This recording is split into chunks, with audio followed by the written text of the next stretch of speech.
हाय self Divyanshi Agarwal. Future star में आप सभी लोगों का वेलकम है। आज हम लेकर आए हैं क्लास 12th के लिए चैप्टर बायोलॉजी का sexual reproduction in flowering plants का न्यू टॉपिक एंडोस्पर्म। सबसे पहले हम एक डेफिनेशन डिस्कस करेंगे पोस्ट फर्टिलाइजेशन इवेंट्स की। तो पोस्ट फर्टिलाइजेशन इवेंट्स क्या होता है फ्रेंड्स? जब हम ओव्यूल से सीड बनाते हैं, मतलब ओव्यूल से जो सीड का बनना होता है एंड जो ओवेरी होती है उससे फ्रूट का जो बनना होता है, उस प्रोसेस को ही कहते हैं, उस टाइम पीरियड को ही कहते हैं हम पोस्ट फर्टिलाइजेशन इवेंट्स। ओके, तो हम नोट डाउन कर लेते हैं इसकी definition. The ovules into the seed, the ovary into fruits। जिस इवेंट में हमारा ओव्यूल सीड को में कन्वर्ट होता है और जो ओवेरी है वो फ्रूट में कन्वर्ट होता है, उसे ही हम कहते हैं भाई पोस्ट फर्टिलाइजेशन इवेंट्स। अब ये जो हम एंडोस्पर्म आज के टॉपिक में डिस्कस करने वाले हैं, ये भी हमारे पोस्ट फर्टिलाइजेशन इवेंट्स का ही एक पार्ट है। क्योंकि अब ओव्यूल से हमने ओव्यूल बनाना सीख लिया कि ओव्यूल कैसे बनेगा, हमने ओवेरी बनाना सीख लिया, ओवेरी कैसे क्या होती है, ओवेरी तो होती है ना, ओव्यूल भी उसके अंदर होता है, उनके अंदर जो प्रोसेसेस होते हैं वो सारी चीजें हमने देख ली। अब उनसे सीड बनना और उनसे जो फ्रूट्स बनना हम देखेंगे, उसे ही प्रोसेस को कहते हैं पोस्ट फर्टिलाइजेशन इवेंट्स। समझ में आ गई आप लोगों को बात? नेक्स्ट, पहले आप इसको नोट डाउन कीजिए भाई, फिर हम एंडोस्पर्म पढ़ते हैं, ठीक है? हाँ जी, हो गया। अब हमने फ्रेंड्स प्रीवियस वीडियो में देखा था डबल फर्टिलाइजेशन। उसके अंदर हमने देखा था कि 2 मेल गैमेट्स थे, 1 मेल गैमेट्स जो होता है वो क्या करता है, वो एग एपेरेटस के साथ जाकर फ्यूज होता है और प्रोसेस फॉर्मेशन करता है किसकी, जाइगोट की, और जाइगोट से बनता है हमारा एम्ब्रायो की फॉर्मेशन होती है। समझ में आ गई थी आप लोगों को इतनी बात? अगर कोई फर्स्ट टाइम देख रहा हो और उसको डबल फर्टिलाइजेशन के बारे में नहीं पता है, तो इस वीडियो से पहले ही एक वीडियो है डबल फर्टिलाइजेशन की माय चैनल पर, आप लोग वहां पर जाकर इसको सर्च कर सकते हैं। ओके, टाइम को वेस्ट नहीं करते, आगे बढ़ते हैं। तो हमने उसमें क्या देखा था, एक मेल गैमेट जब हमारे एग एपेरेटस के साथ जाकर फ्यूज हो रहा था तो वो बना रहा था जाइगोट, और उसके बाद जाइगोट से बन रहा था एम्ब्रायो, और उस प्रोसेस की जो फॉर्मेशन थी, वो जो प्रोसेस था, उस प्रोसेस को ही हम कह रहे थे सिंगैमी, है ना, कह रहे थे ना, याद आ गया सबको? और नेक्स्ट फिर हमने देखा था कि एक मेल गैमेट 2 पोलर न्यूक्लियाई के साथ जाकर फ्यूज हो रहा था, वो बना रहा था प्राइमरी एंडोस्पर्म न्यूक्लियस, और उससे बन रहा था एंडोस्पर्म, जिसे हमने ट्रिपल फ्यूजन नाम दिया था। समझ में आ गई बात? तो ये वही एंडोस्पर्म है। अब हमें पता है भाई एम्ब्रायो से क्या बनता है, एम्ब्रायो से तो भाई सीड बनेगा, फिर उस सीड से हमारा फ्रूट बन जाता है ना, लेकिन ये एंडोस्पर्म का क्या काम है? अब आपको पता है, जैसे हम लोगों की लाइफ में हम लोग अगर हमने अपनी इस एनवायरमेंट, मतलब अपनी पृथ्वी पर अगर हमने जन्म लिया है, तो कोई ना कोई हमारा उद्देश्य है, जन्म लेने का कोई ना कोई उद्देश्य है हमारा, है ना? तो इसी तरीके से अब ये जो एंडोस्पर्म जो फ्लावरिंग प्लांट्स के सेक्सुअल रिप्रोडक्शन के टाइम पर बन जाता है, फॉर्म होता है, इसका क्या काम है, ये क्या काम करता है, यही आज हम लोग पढ़ने वाले हैं इसमें, ठीक है? एंडोस्पर्म का क्या काम होता है फ्रेंड्स? एंडोस्पर्म क्या करता है, एम्ब्रायो को ग्रोथ करने में मदद करता है, उसको सपोर्ट करता है, उसको प्रमोट करता है, उसकी हेल्प करता है। अब कैसे हेल्प करता है, ये तो हमने पढ़ लिया कि भाई एम्ब्रायो की हेल्प करता है एंडोस्पर्म, लेकिन यही नहीं पता कि कैसे कर रहा है, पता होना चाहिए ना, वही पढ़ने वाले हैं। क्या बात होती है पहले समझ लो, फिर लिखेंगे आराम से। ओके, होता क्या है, जो हमारा प्राइमरी एंडोस्पर्म न्यूक्लियस होता है उसके अंदर सेल डिवीजन होता है, और सेल डिवीजन जो है वो बार बार रिपीट होता रहता है, जिससे एक टिश्यू आपको पता है कि सेल से टिश्यू बनते हैं ना, तो जिससे एक टिश्यू बन के तैयार होता है, और उस टिश्यू को ही हम कहते हैं एंडोस्पर्म टिश्यू। अब टिश्यू सेल से बने हैं, अब वो जो एंडोस्पर्म के जो सेल्स होते हैं उस सेल में फूड मटेरियल रिजर्व रहता है, प्रेजेंट रहता है। अब वो जो फूड मटेरियल होता है वो एम्ब्रायो को न्यूट्रिशन देता है। जो एम्ब्रायो होता है वो क्या करता है, जो एंडोस्पर्म है उसके सेल्स में जो फूड मटेरियल जो भर रहा है, एम्ब्रायो उससे फूड मटेरियल लेता है, मतलब एंडोस्पर्म उसको फूड मटेरियल देता है एम्ब्रायो खाने के लिए। अब सीधी सी बात है, जब हम कुछ खाएंगे पिएंगे जब तो हमारी ग्रोथ होगी, ऐसे थोड़ी ना हमारी ग्रोथ हो जाएगी, ऐसे तो हम मर जाएंगे, है ना। तो यही काम हमारे एंडोस्पर्म के और एम्ब्रायो के बीच में है।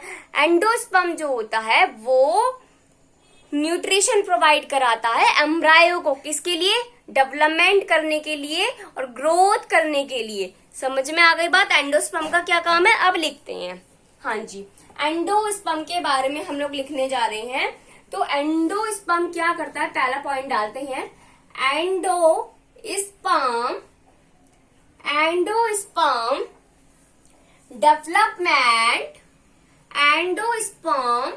Development proceeds embryo development. जो एंडोस्पर्म का जो डेवलपमेंट होना होता है वो किस लिए डेवलपमेंट होता है एंडोस्पर्म का, क्योंकि ये एम्ब्रायो की डेवलपमेंट को प्रोसीड करता है, या बोल सकते हैं हम उसकी हेल्प करता है। ठीक है, अब होता क्या है, मदद कैसे करता है, सबसे पहले क्या होता है, the primary endosperm nucleus, the primary endosperm nucleus cell division repeatedly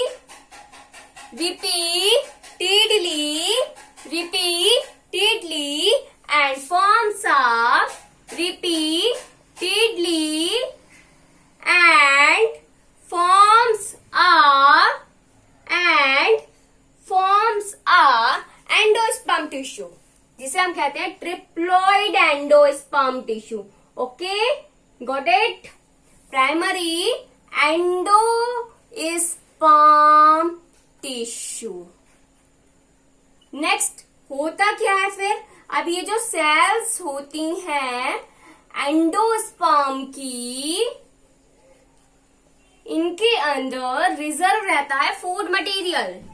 endosperm reserve the food material.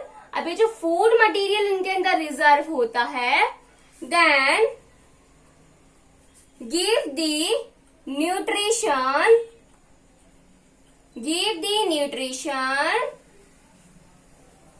to the embryo for the development। Embryo को डेवलपमेंट करने के लिए ये फूड मटेरियल जो रिजर्व है उसको न्यूट्रिशन प्रोवाइड करता है। समझ में आ गई बात। पहले ये तीनों जो मेन पॉइंट्स है इसको नोट डाउन कर लीजिए। अब अभी हमने ये जो सेकंड पॉइंट्स को नोट डाउन कर लीजिए, अभी मैं रफ नहीं कर रही हूँ। अब ये जो सेकंड पॉइंट था हमने इसमें जो पढ़ा था कि जो प्राइमरी एंडोस्पर्म न्यूक्लियस है ये सेल डिवीजन करके एंडोस्पर्म ट्रिप्लॉइड एंडोस्पर्म टिश्यू बनाता है। ठीक है, अब इसके अंदर जो न्यूक्लियस होते हैं, न्यूक्लियस को बहुत सारे न्यूक्लियस को एक साथ मिलाकर हम कहते हैं न्यूक्लियाई। अभी जो न्यूक्लियाई जो बनते हैं ये फ्रीली होते हैं, तो इसलिए हम उन्हें कहते हैं free endosperm, free nuclear endosperm, sorry. तो इसको हम कहते हैं फ्री न्यूक्लियर एंडोस्पर्म। समझ में आ गई बात।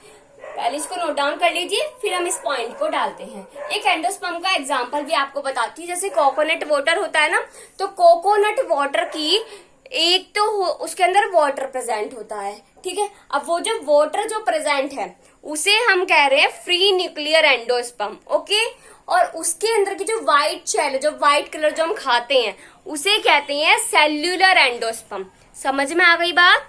तो वो जो हमारा कोकोनट है वो उसके अंदर क्या होता है, वो एंडोस्पर्म होता है उसमें।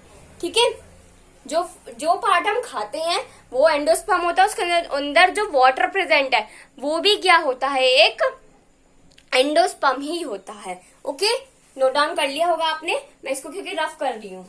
हाँ जी, हम लिखते हैं भाई, क्या पॉइंट था हमारा?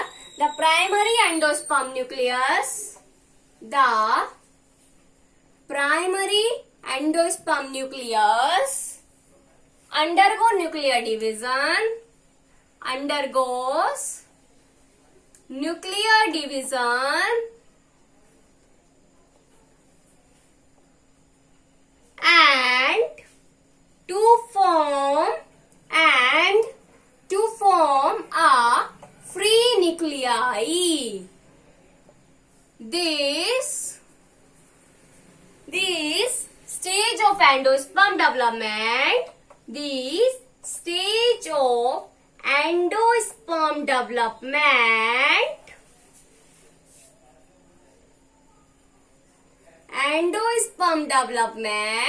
are called as free nuclear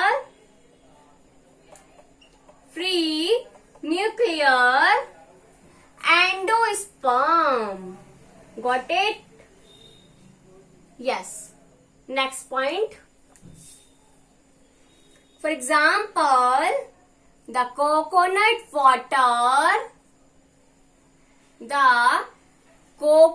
water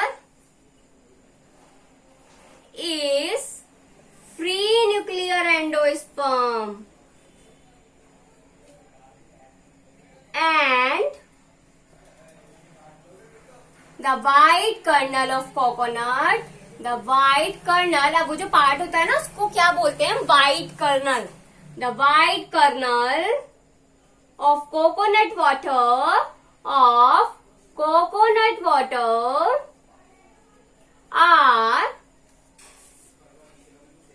called as cellular endosperm. Okay? समझ में आ गया? मैंने आप लोगों को एक्सप्लेन भी कर दिया है और इसके नोट्स भी आपको लिखवा दिए हैं एंडोस्पर्म के। अगर आपको फिर भी इस टॉपिक में कोई भी डाउट हो तो कमेंट सेक्शन में कमेंट कर सकती हैं। Okay class, and thank you and have a nice day and note down this topic. Okay.